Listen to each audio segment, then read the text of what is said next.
নমস্কার বন্ধুরা, প্রধানমন্ত্রী আবাস যোজনায় যারা আবেদন করেছেন এখনও পর্যন্ত লেটেস্ট আপডেট যেটা এসছে এতে এখনও পর্যন্ত 40 লক্ষ কিন্তু আবেদন জমা পড়েছে। এর মধ্যে কত লক্ষ আপনারা ঘর পাবেন এবং এর আরও কী ভেরিফিকেশন হবে এই বিষয়ে আমরা বিস্তারিত এই ভিডিওটিতে জানব। যারা আবেদন করেছেন শেষ পর্যন্ত ভিডিওটি দেখতে ভুলবেন না। এই নতুন আপডেট অবশ্যই জেনে রাখুন। নতুন দর্শক হয়ে থাকলে চ্যানেলটি সাবস্ক্রাইব করুন, ভিডিওটি লাইক করুন এবং শেয়ার করে সকলকে জানানোর সুযোগ করে দিন। তো বন্ধুরা, যে আবেদন রাজ্যে যে লক্ষ্যমাত্রা ছিল, রাজ্যে মোট 32 লক্ষ দরিদ্র মানুষকে আবাস যোজনার আওতায় ঘর দেওয়ার প্রাথমিক লক্ষ্যমাত্রা কিন্তু নিয়েছিল রাজ্য সরকার। তার জন্য এখনও আবেদন চলছে। তো এই এখনও পর্যন্ত জেলায় জেলায় বিস্তৃত সমীক্ষার পর সোমবার পর্যন্ত অর্থাৎ 24শে আগস্ট 2026 পর্যন্ত সেই লক্ষ্যমাত্রা ছাড়িয়ে প্রায় 40 লক্ষে পৌঁছে গেছে আবেদনকারীর সংখ্যা, আপনারা যারা আবেদন করেছেন। তো এই যে সমীক্ষার সময়সীমা 31শে আগস্ট পর্যন্ত রয়েছে, আরও কিছুদিন সময় রয়েছে। এই আবেদনকারীর সংখ্যা আরও বাড়তে পারে মনে করছে পঞ্চায়েত দপ্তরের কর্তারা, কারণ যেহেতু সময় কিছুদিন রয়েছে। কারণ এত আবেদন যে হয়েছে সেটা কী কারণে হয়েছে, যে যোগ্যতার মাপকাঠিতে পরিবর্তন করা হয়েছে। শুরুতে কেন্দ্রের নিয়ম অনুসারে যে সম্পূর্ণ কাঁচা বাড়ি না হলে কাউকে যোগ্য বলে মনে করা হচ্ছিল না, কিন্তু পরবর্তী সময়ে রাজ্য সরকারের অনুরোধে কেন্দ্র সেই নিয়মের শিথিল করেছে। যেমন পাকা দেওয়াল থাকলেও মাথার উপর যদি পাকা ছাদ না থাকে তাহলেও আপনি আবেদন করতে পারবেন। এর ফলেই কিন্তু বিপুল সংখ্যক মানুষ এই সমীক্ষায় অন্তর্ভুক্ত হতে পেরেছেন। তো জেলাভিত্তিক যে পরিসংখ্যান, অন্তত 10টি জেলায় নির্ধারিত লক্ষ্যমাত্রার তুলনায় অনেক বেশি আবেদন জমা পড়েছে। যেমন ঝাড়গ্রামে লক্ষ্যমাত্রা ছিল 56,000, সেখানে সমীক্ষায় নাম উঠে এসেছে 67,000-এর বেশি।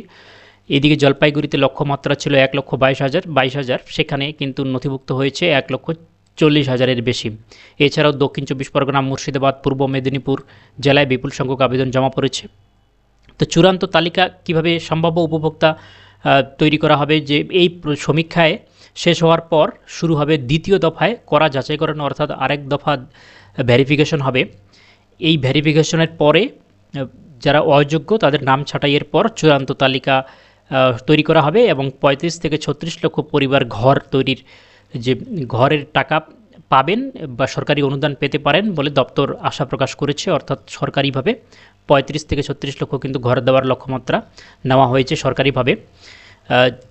40 লক্ষ আবেদন, এরপরেও আরও কিছুদিন সময় রয়েছে। যারা এখনও আবেদন করেননি 31শে আগস্ট পর্যন্ত সময় রয়েছে, আপনারা অবশ্যই আবেদন করুন, কারণ পরবর্তী আরও 5 বছর 10 বছরেও এই আবাস যোজনার সমীক্ষা হয় কি না সন্দেহ রয়েছে।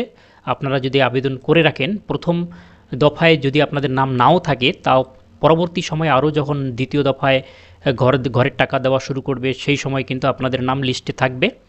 এবং যেহেতু আর সমীক্ষা এর মধ্যে হবে না, পরবর্তী সময়ে কিন্তু আপনারা আবাস যোজনায় আপনাদের নাম অন্তর্ভুক্ত করার সুযোগ পাবেন না।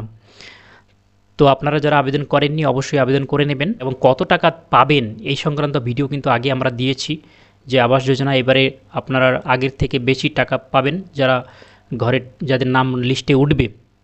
সেই ভিডিওটি না দেখে থাকলে আপনারা সবাই অবশ্যই দেখে নেবেন প্লেলিস্ট থেকে, যে আবাস যোজনা এবারে আপনারা প্রধানমন্ত্রী আবাস যোজনায় কত টাকা পাবেন।